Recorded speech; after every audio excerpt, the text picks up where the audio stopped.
बिस्मिल्लाहिर्रहमानिर्रहीम। अस्सलाम वालेकुम दोस्तों, मैं हूं फारूक हुसैन, आपका होस्ट। आज हम एक नई वीडियो लेकर नया व्लॉग लेकर आए हैं।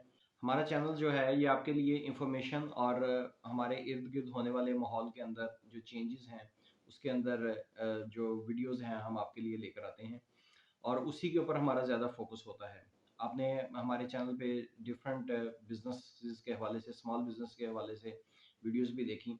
तो आज उसी से जुड़ी हुई एक बड़ा अहम एक एस्पेक्ट है कि शादी जो है वो किस एज में करनी चाहिए। पूरी दुनिया के अंदर अगर स्टेटिस्टिक्स देखे जाएं तो मैरिजेस के हवाले से वेरिएशन बहुत ज़्यादा है।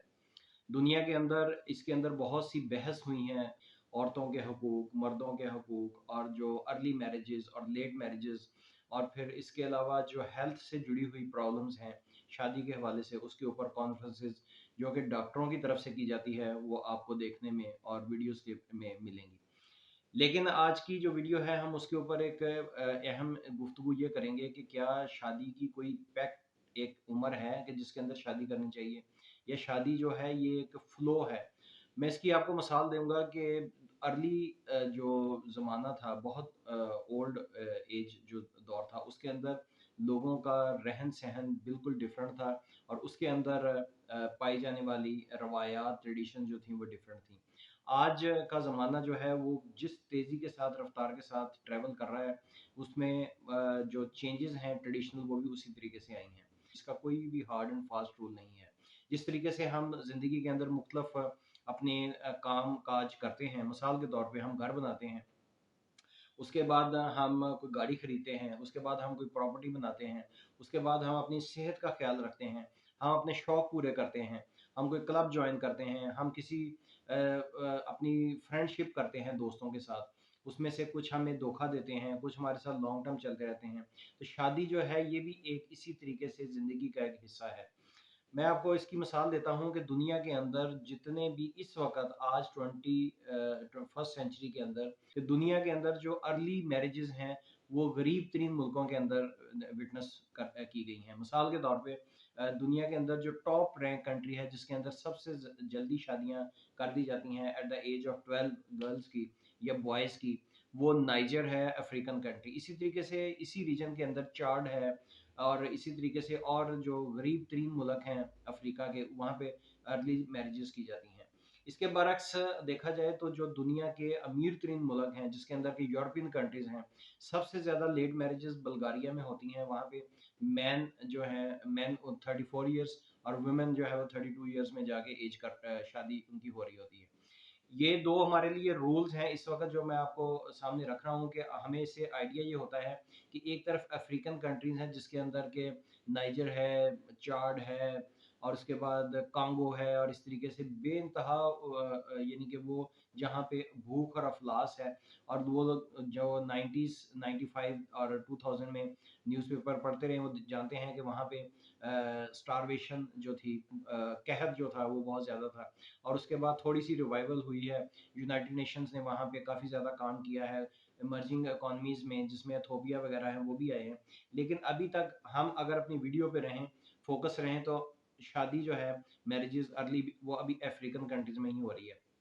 और जितनी लेट शादियाँ हैं वो उसके अंदर यूरोपियन कंट्रीज़ में हो रही हैं और एशियन कंट्रीज़ जो हैं ये बेस्ट हैं जिसके अंदर कि पाकिस्तान है, इंडिया है ख़ास तौर पे और यूनाइटेड अरब एमिरेट्स है और इसी तरीके से और कुछ चंद कंट्रीज़ हैं जिसके अंदर के गल्फ़ स्टेट्स के साथ जहाँ पे शादियाँ जो है वो बिल्कुल परफ़ेक्ट एज में हो रही हैं।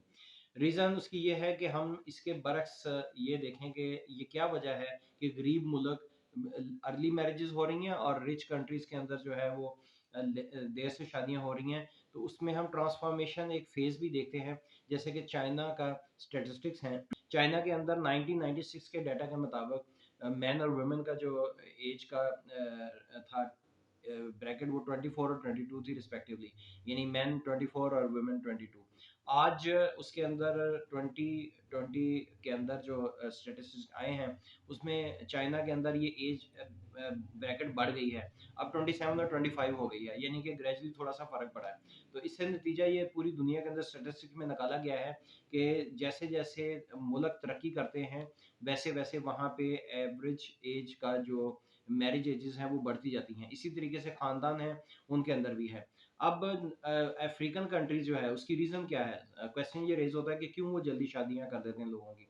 तो वहाँ पे रीज़न ये है कि ख़ानदान के अंदर अगर 6 अफ़राद हैं, तो उसकी रीज़न ये है कि वो बोझ अपना हल्का करना चाहते हैं कि एक फ़र्द फैमिली में से लड़कियाँ हैं तो वो उसकी शादी हो जाएगी, और इसी तरीके से लड़के की अगर शादी करेंगे तो वो इंडिपेंडेंट होके कोई ना कोई काम करेगा, और वो बोझ जो है वो ख़त्म करने के लिए प्रेशर है इकोनॉमी का, जिस वज़ह से वहाँ पे अर्ली मैरिजेज़ होती हैं। अफ्रीका से अगर हट के हम एशियन कंट्रीज़ में आते हैं तो कुछ कंट्रीज़ ऐसी हैं जैसे कि बांग्लादेश है। बांग्लादेश में भी एवरेज शादी की जो एज है वो बहुत कम है पाकिस्तान, हिंदुस्तान, अफ़गानिस्तान और ईरान के मुकाबले में। उसकी भी ये रीज़न है कि कहा ये जाता है कि बांग्लादेश जो है वो एक इमर्जिंग इकॉनमी है, उन्होंने बहुत ज़्यादा प्रॉस्पेरिटी वहाँ पे आई है। इनफैक्ट ऐसी कोई बात नहीं है, वहाँ पे स्टैटिस्टिक्स या डाटा चंद एक सेक्टर्स के अंदर बेहतर है, अदरवाइज़ वहाँ पे भी भूख और अफ़लास और पॉपुलेशन ज़्यादा होने की वजह से वो भी बच्चों की शादियाँ जो हैं वो जल्दी कर देते हैं। और उनका एक बर्स्ट है जो कि पॉपुलेशन का बढ़ता जा रहा है दिन ब दिन, बैलून जो है वो उसका मैस जो है वो ज़्यादा से ज़्यादा होता जा रहा है। पाकिस्तान, हिंदुस्तान की अभी बात की गई कि रीज़न ये है कि हमारा जो दोनों कंट्रीज़ हैं, बिलख़ुसूस ईरान भी इसमें शामिल कर लिया जाए, तो यहाँ पे जो मिडल क्लास है, वो हमारी जो है बैकबोन है इन दोनों कंट्रीज़ के अंदर। यहाँ पे लोग जो हैं वो शादियाँ आम तौर पे जो एवरेज एज है वो 28 से 30 और 32 तक जाती है।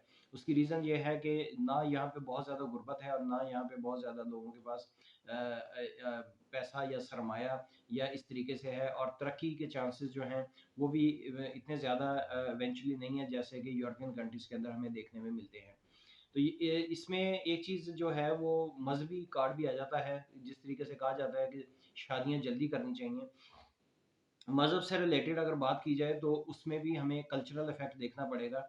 अब इस वक़्त जिनको के इस्लामिक कंट्रीज़ कहा जाता है, जैसे सऊदी अरब जहाँ पे कि हमारा मरकज़ है, और बाकी कंट्रीज़ जो हैं, तो वहाँ पे भी लेट मैरेजेज़ हो रही हैं। लेकिन आज से 1400 साल पीछे जाएँ तो मैरेजेज़ जो थी वो 20s और इसी तरीके से 16-18 के अंदर जो थी वो कॉमन थी। लेकिन अब ये अनकॉमन है। अनकॉमन कंट्रीज़ के अंदर आ गया है सऊदी अरब भी, जहाँ पे शादियाँ जो हैं, इसका एक बहुत बड़ा फैक्टर ये भी है कि लोग जो हैं इसको पसंद इसलिए करते हैं यूरोपियन कंट्रीज़ में, जहाँ पे इस वक़्त इल्म और हुनर अपनी मेराज पे है, कि डाइवोर्स का रेट जो है वो बहुत कम है।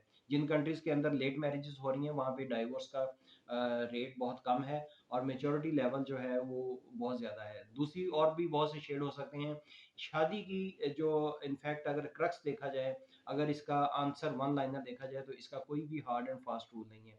ये फोर्सेस हैं, और ये इस सदी में 21 सेंचुरी के अंदर डिफरेंट हैं, ये आगे जाके 22 सेंचुरी के अंदर इंटायरली डिफरेंट भी हो सकते हैं।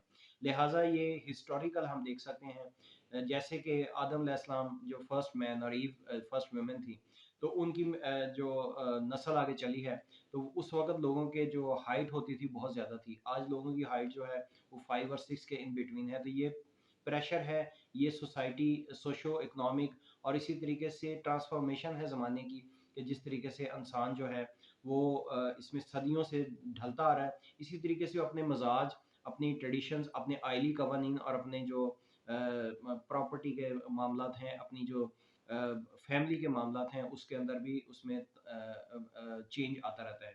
तो दैट इज़ द रीज़न बंदे की भी शादी जिस एज में हो रही है, उसको एक इत्मीनान रखना चाहिए कि वो अपनी बिल्कुल सही एज के अंदर शादी कर रहा है। रीज़न ये है कि आप ये देखें कि जब भी किसी मर्द की या औरत की शादी होती है, तो वो एक डिसीजन लेता है कि मैंने इस वक़्त शादी करनी है। उसके फोर्सेस ये हो सकते हैं जैसे कि हमारे पाकिस्तान, हिंदुस्तान में है कि जॉइंट फैमिली सिस्टम हो और वो शादी करना चाह रहा हो, लेकिन उसकी शादी इसलिए ना हो रही हो, उसको अपनी पसंदीदगी के लिए कुछ हर्डल्स हों, रुकावट हों, और इसी तरीके से जो बाज़ मुआशरे हैं जैसे कि पाकिस्तान, हिंदुस्तान है, और चाइना भी बिलख़ुसूस अब उसमें शामिल हो गया है। यहाँ पे जो सबसे बड़ी रुकावट है वो ट्रेडिशनल ये है कि लोगों के पास जो एक्सपेंस है एक्स्ट्रावेगेंजा यानी कि फ़ुज़ूल खर्ची वाला, वो जब तक मटीरियल नहीं होता, तो शादी जो है वो साल, 2 साल, 3 साल लेट होना कोई मायने नहीं रखती। यूरोपियन कंट्रीज़ जो हैं, जो एजुकेटेड लोग हैं, जहाँ पे उनके मज़ाज डिफरेंट हैं, उनकी सोच का धारा बिल्कुल डिफरेंट है। वहाँ पे एक्स्ट्रावेगेंजा या शादी के ऊपर खर्चा जो है, वो एक मायने नहीं रखता। वहाँ पे लोगों की सोच का डायरेक्शन बिल्कुल डिफरेंट है। लिहाज़ा यहाँ पे हम ये कंक्लूड कर सकते हैं कि ये मुआशरों के ऊपर डिपेंड करता है कि वो कितने एजुकेटेड हैं, वो कितने तरक्की याफ्ता हैं, वहाँ पे मेंटल लेवल लोगों का क्या है और मेंटल हेल्थ जो है कितने लोग कंफर्टेबल ज़ोन में हैं कि जब वो शादी करना चाहेंगे। जैसे अभी हमने पॉइंट रेज़ किया कि जहाँ पे शादी लेट होती है, वहाँ पे डाइवोर्स रेट जो है वो बहुत कम है। इसी तरीके से जो अर्ली मैरेजेज़ होती हैं, वहाँ पे डाइवोर्स रेट भी ज़्यादा देखने में आएगा और सेकंड मैरेज का कंसेप्ट भी आएगा। रीज़न ये है कि जिस बच्चे की या बच्ची की शादी 20-21 में होती है, आफ्टर द एज ऑफ 35 और 40 जब उसमें 15-20 साल गुज़र जाते हैं, तो ज़िंदगी के अंदर एक जनरेशन गैप आ जाता है। वहाँ पे उनके लिए सेकंड मैरिज का ऑप्शन भी खुला होता है और बाज़ पसंदीदगी और नापसंदीदगी की वजह से डाइवोर्स रेट भी हो रहे होते हैं। उसकी एक वजह ये भी हो सकती है कि इंसान के हालात हमेशा एक जैसे नहीं रहते, कि रातें बड़ी होती हैं, कभी के दिन बड़े होते हैं। कभी सरमा मौसम आता है, कभी गर्मा आता है, कभी जो है इंसान के फाइनेंशियल कभी वो अप होता है, कभी डाउन होता है। तो ये रीज़न भी हो सकती है कि जहाँ पे डाइवोर्स रेट बढ़ जाता है। जैसे कि उसकी सादा सी मिसाल हम ले लेते हैं कि ये कोविड-19 जब स्टार्ट हुआ, तो उस वक़्त से लेकर 2021 के अंदर जो डाइवोर्स रेट है, वो मुख्तलिफ़ कंट्रीज़ का बहुत ज़्यादा बढ़ा है। उसकी वजह ये है कि बेरोज़गारी हुई, जो मर्द थे वो घरों में रहते थे, लड़ाई-झगड़े भी ज़्यादा होते थे और फाइनेंशियल प्रेशर भी था, तो इसलिए भी डाइवोर्स हुए। तो शादी जो है वो तो एक पहला स्टेप है, लेकिन इसके आगे ज़िंदगी में जो चीज़ें हैं उसके अंदर आपका एक पूरा घर आ जाता है, बच्चे आ जाते हैं, आपके करियर आ जाता है, आपकी मेंटल लेवल आ जाता है। एक एक पूरा का पूरा फैमिली जब आप बनाते हैं, तो एक वेवलेंथ मिलनी चाहिए एक फैमिली के लिए, तो उसको लेके चलना-चलाना जब डिफ़िकल्ट हो जाता है बाज़ माशरों में, हँसते-मसते घरों के अंदर डाइवोर्स इसलिए होती है, ये सेकंड मैरेजेज़ होती है या एडिक्शन का बाज़ लोग जो है, वो शिकार इसलिए हो जाते हैं कि जब माशरों के अंदर ट्रांसफ़ॉर्मेशन आती है। कहीं पे कोई वबा आ जाती है, कहीं पे जंग के हालात आ जाते हैं, तो वहाँ पे जो है वो डिफरेंट सिनेरियो बन जाता है। एक कंट्री जो है उसके अंदर भी बहुत फ़र्क पड़ जाता है। मिसाल के तौर पे पाकिस्तान है, इसके अंदर जो सराइकी एक बेल्ट है हमारी और सिंध का एरिया है, वहाँ पे अर्ली मैरेजेज़ का बहुत ज़्यादा रवाज है। रीज़न वही है जो मैंने स्टार्ट में बताई कि जैसे अफ्रीकन कंट्रीज़ के अंदर अर्ली मैरेजेज़ का रिवाज है और फिलहाल अभी तक चल रहा है। जब तक ये एस्टेब्लिश कंट्रीज़ नहीं हो जाती और लोग जो हैं अपने काम-काज में नहीं जुट जाते या उन्हें अपनी तरक्की के लिए या अपने सोच उनकी डाइवर्ट नहीं हो जाती। ये ज़रूरी नहीं होता कि एक इंसान तालीम हासिल कर रहा है, तो सिर्फ़ इसीलिए कर रहा है कि वो जी तालीम हासिल करेगा, पहले एस्टेब्लिश होगा। वो उसके ये फोर्सेस हैं जो कि उसको पुल पुश करती हैं एक नई ज़िंदगी की तरफ जिसमें वो मगन हो जाता है, जिस वजह से शादी तो एक ज़िंदगी का सेगमेंट है। क्योंकि इसके अंदर एक पूरा पेंडोरा है, और भी बहुत से मसले मसाइल हैं इंसान के साथ जुड़े हुए, और भी बहुत सी चीज़ें हैं जिस वजह से सम रीजन्स के अंदर ये लेट हो जाती है 5 से 7 साल, सम रीजन्स के में ये 5 से 7 साल अर्ली हो जाती है।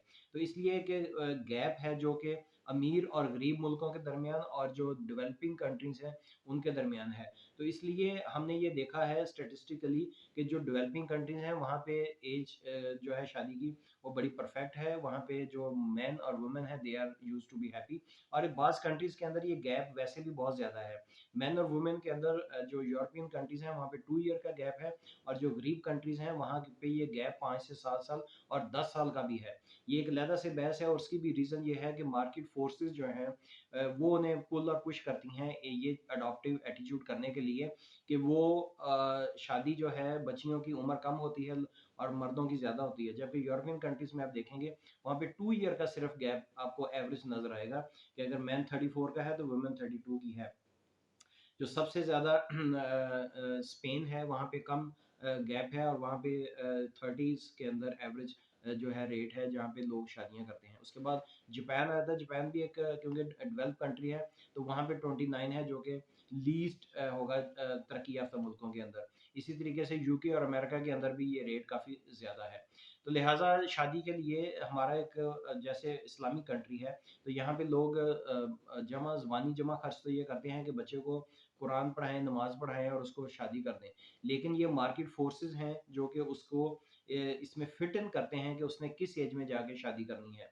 सिर्फ़ मज़हब जो है वो उसको इस चीज़ पे नहीं कर सकता, एग्री या उस चीज़ को उसके ऊपर नहीं कर सकता, कॉमन इसकी सोच बना सकता है कि उसने शादी जो है वो आमतौर पे 18 में करनी है या 20 में करनी है। पाकिस्तान के अंदर मैं बताता जाऊँ, हिंदुस्तान के अंदर यहाँ पे जो बेस्ट एज समझी जाती है शादी की, जिसको कि अप्रेज़ किया जाता है, बिग अपलॉड किया जाता है, अगर मैन जो है वो 25 ईयर एज है और गर्ल की 22 या 23 है, तो उसको समझा जाता है कि आपकी बेस्ट एज के अंदर शादी हुई है।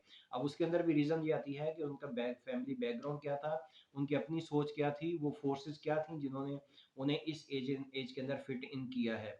बहुत से लोग हैं जो कि 30s में चले जाते हैं, वो भी बेस्ट एज है पाकिस्तान हिंदुस्तान के अंदर।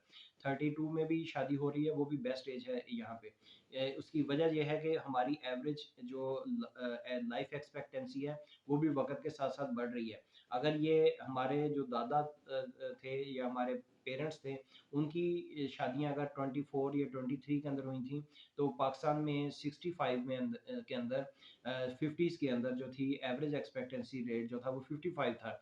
आज पाकिस्तान के अंदर ये 65 से 70 है। अगर ये 15 साल बढ़ा है, तो शादी का भी गैप इसीलिए बढ़ा है। ये शादी लोग जो लेट कर रहे हैं वो भी इसीलिए कर रहे हैं। और दूसरी सबसे बड़ी बात जो है कि मैच्योरिटी लेवल जब आ जाता है इंसान के अंदर, तो वहाँ पे एक फैमिली स्ट्रॉन्ग फुटिंग पे आ जाती है और उसको फिर लोग अप्रेज़ करना और बेस्ट कहना शुरू कर देते हैं। इसी वजह से जैसे-जैसे Pakistan developing under developed country से डेवलपिंग कंट्री इसकी लिस्ट लिस्ट में है, तो यहाँ पे भी एवरेज रेट शादी का जो है वो बड़ा है। तो अगर ये 22 से 25 और 25 से फिर 30 में गया है, तो इसको हम यही कहेंगे कि ये बेस्ट एज है। तो उम्मीद है कि आज का प्रोग्राम आपको पसंद आया होगा। आपके कोई भी कमेंट क्वेरी हो तो आप इनबॉक्स में मेरे साथ राब्ता कर सकते हैं, क्योंकि ये बहुत ही लंबा सब्जेक्ट है, जिसके अंदर के एस्ट्रोलॉजी भी आ जाती है कि 7th जो घर है उसके अंदर मार्स बैठा है, राहु कहाँ है, ये सारी चीज़ें लोग करते रहते हैं, लेकिन ये सदियों से चलने वाली हैं।